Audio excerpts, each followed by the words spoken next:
This small wooden chapel on the side of the road is a place of refuge for hikers along the Appalachian Trail. Surrounded by nature, it's a peaceful, quiet place to rest and refuel for their long journey.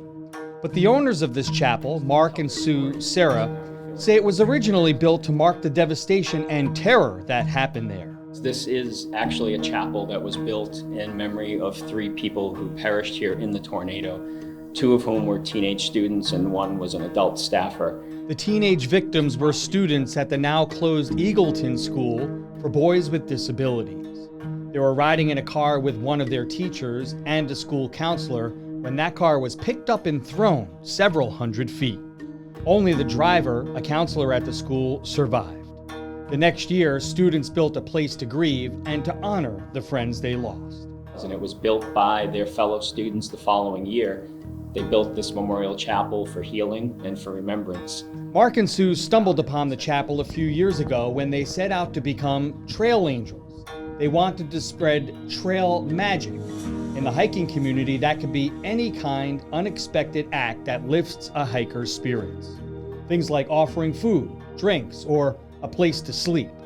Call it chance or maybe even magic that led the couple to the chapel. They had said, one thing listed it as like an amphitheater, another listing called it like a barn, a shed. Yeah, we had no idea that it was a chapel until we got here and opened the doors and walked in and said, there's an altar here. This is a chapel. After that, a search for answers.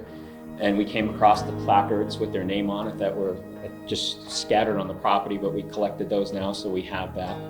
And then, of course, we went on the internet and just tried to find as many articles as we could from back at that time to learn more about the history and more about the students, the people that actually perished here. That was important to us. The building stood abandoned for several years after the Eagleton School permanently closed in 2016. The couple says the chapel has come a long way from how they found it. When we first found it, it was in horrible, deplorable condition and just full of trash and junk, and the outside was a mess. Yeah, the property was a mess. Vines. Now, it's called the Memorial Chapel AT Great Barrington. The AT is short for Appalachian Trail. It's within about 600 feet of the nearly 2,200-mile-long trail. Hikers regularly enjoy cookouts and campfires there. They get to know each other and get to know the story of the chapel. If there is such a thing as, the students or their souls around this building, I think they're happy too, because it's full of life, it's full of fun, and the activities so much fun. On the weekend, it's just so much fun hanging around with the hikers and meeting them all and hearing their stories. So that's why we get to share our story too. For the hikers, the chapel often becomes an important part of their story too. But many of them are out here because they had a challenge or a really big loss in their life, and it's almost like a mental health recovery for them. So we like to support that.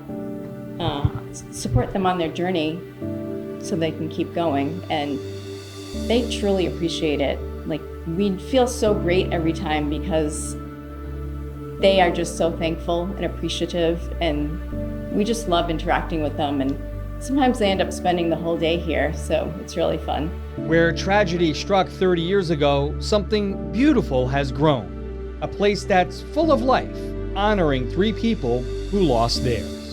We just want to give them a chance to tell their story in a sense. So now we feel like we're the caretakers and we can tell their story.